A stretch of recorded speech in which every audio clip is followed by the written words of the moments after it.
Hello guys from Canary Islands. I'm Endre Lehel PAKSI. I'm an art historian. I used to deal a bit with the art of light. Uh, and well, this presentation I'm giving to you, let me share. How do I do this? Like this. Toda la pantalla, vale. Okay. Can you see it? Hope you see it. Okay. So,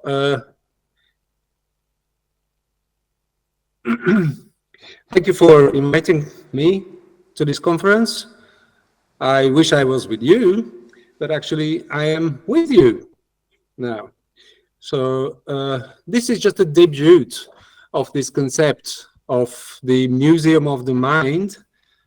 And just to take a little look into why I'm talking about this on this Immersive Mind conference.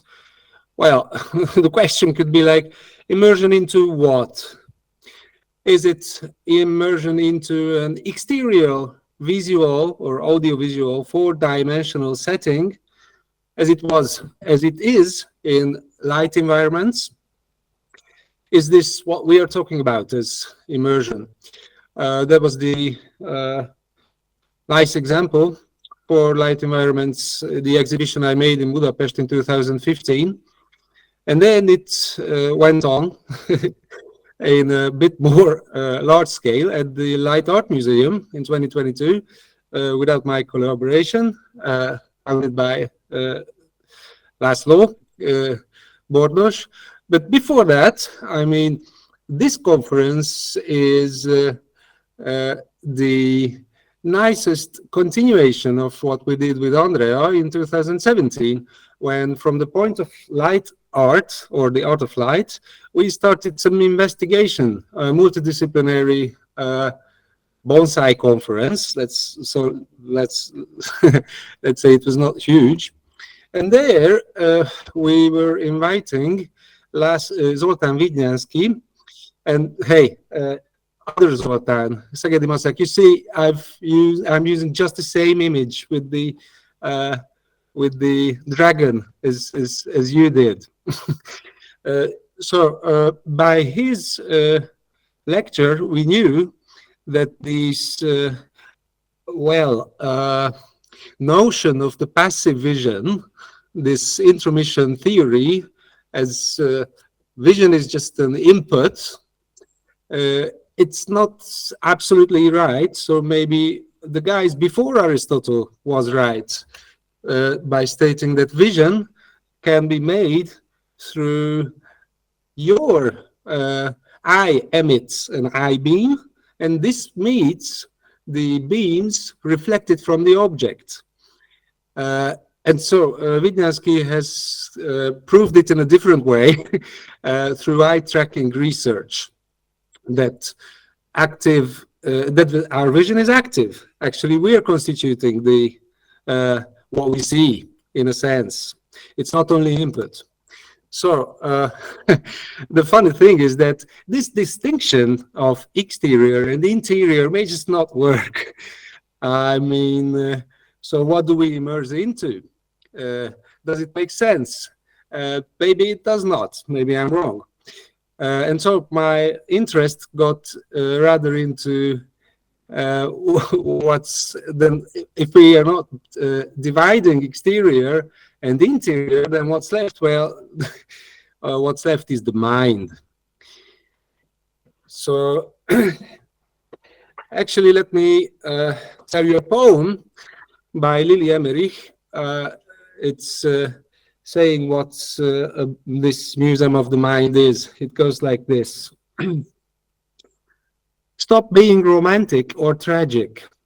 If something's put in a museum, it doesn't mean it is dead. Was it thus a great deed when my friend has put the art of light into a museum, which is the Light Art Museum?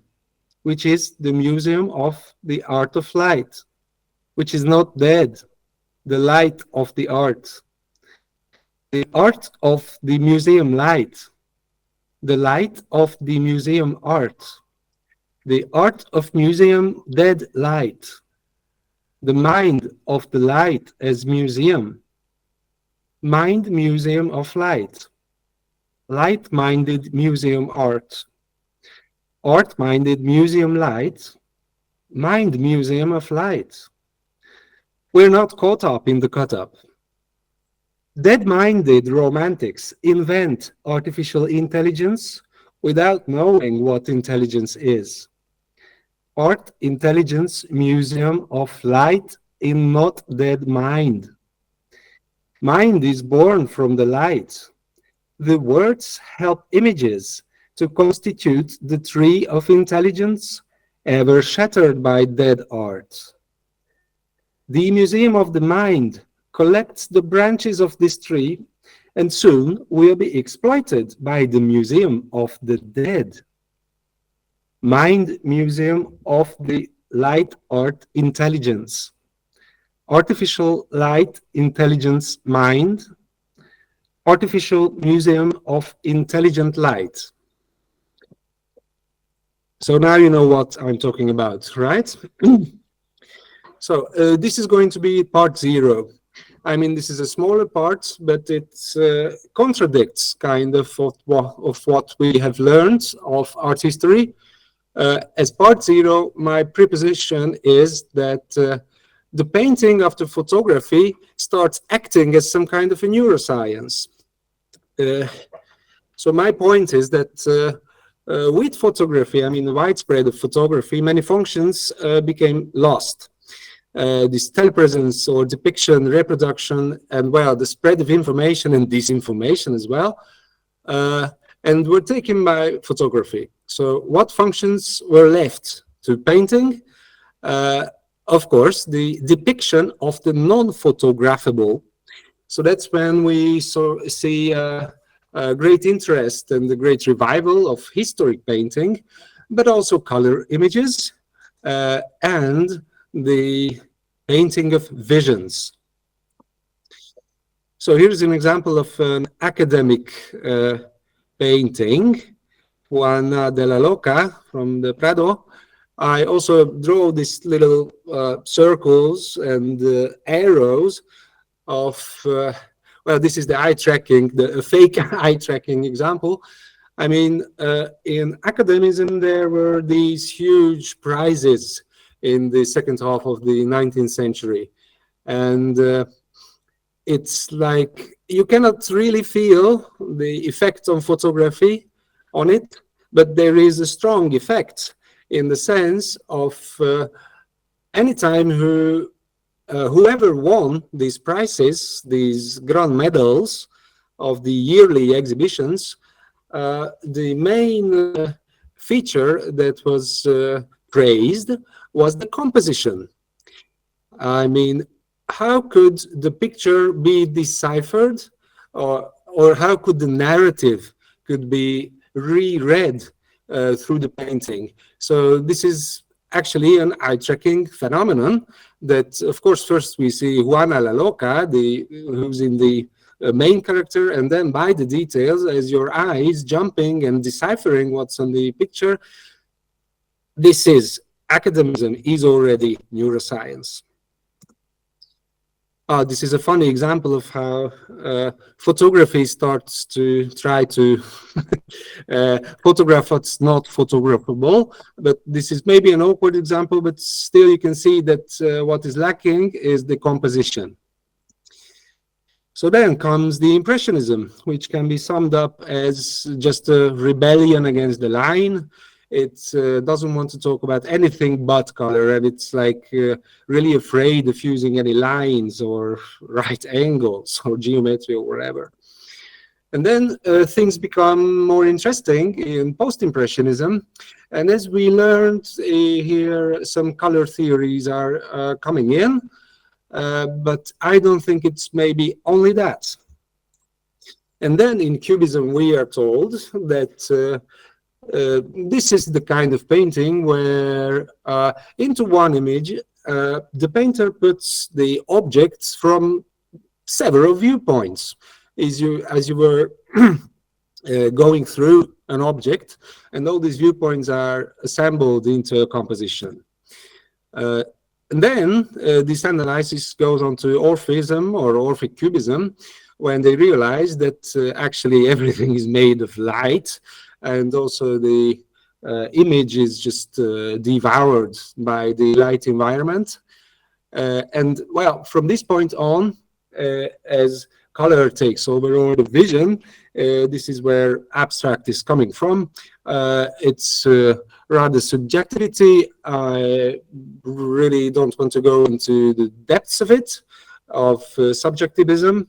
Let me focus on something which could be more done with neuroscience. So we can see that futuristic cubism or futurism also goes on with this analysis of what we see and how we see.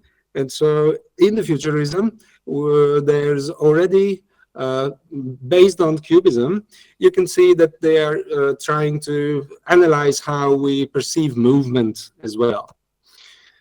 And then now it becomes quite evident that in surrealism, that it does have to do something with psychology, like not just Max Ernst, but most surrealists are really drawing on the psychoanalytic ideas. How do we constitute meaning of an image? Of course, surrealism is drawing on the data where the components analysis starts. So what do these forms, what do these particles could mean? One by one, or put in different constellations? How do they constitute the meaning? And so the line is far more than evident in the op art, where it's like nothing but the psychophysical perceptual research which is going on. And this also really goes on into the art of light. I mean, here's the example of Tarell.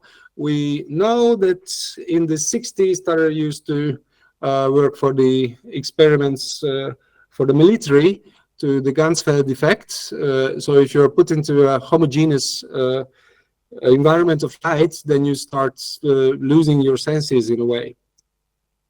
So besides investigating these occult impulses on modern art, on which research has been started, like, I mean, the connection between Marcel Duchamp and alchemy, the connection between philosophy and abstraction, it's fairly well known. Art history writing, as far as I see, is still reluctant to take into more serious account some factors that can have relation with neuroscience. Perception modifiers, drugs, or visual disorders as potential main factors for the development of isms. Let me say it to you that I'm not absolutely alone with this, for sure. So neuro art history is going on by Senor John Onions, for example. And so the Museum of the Mind could also be summed up as the cognitive art history. So let me just give you, in the remaining minutes, some ideas, because this research of mine is really absolutely in the beginning. It's just a few insights that I've seen in the history of art. Maybe they have to do something with psychophysical phenomenon, like if there's pupil widening due to whatever disease or drugs, then we are having some overstimulation of the retinal light sensitive cells. But there's also a disease called visual snow syndrome. I mean, this way you are just seeing the same way as Senor Serra has made pointillism. And the other bigger thing is the effect of alcohol. To be honest, I know it's many people are not going to like me about this, but in the first place, there's absinthism. Absinthe was legal in France when it was the isms. There's tons of drawings of absinthe drinkers, and it was a big social problem. But also you have to know that this illness called absinthism is just a fake. There's no fairy that lives in the absinthe, nor in the wormwood. No, the wormwood only makes you stop. No. The wormwood only inhibits you from falling asleep after so much drinking of alcohol. So you may just be the witness of how your brain is breaking down because of drinking too much. And so this might have a connection of that the cubists are really discovering that the brain is putting the objects as seen from many sides. Maybe they actually really saw it, how the brain functions through breaking down.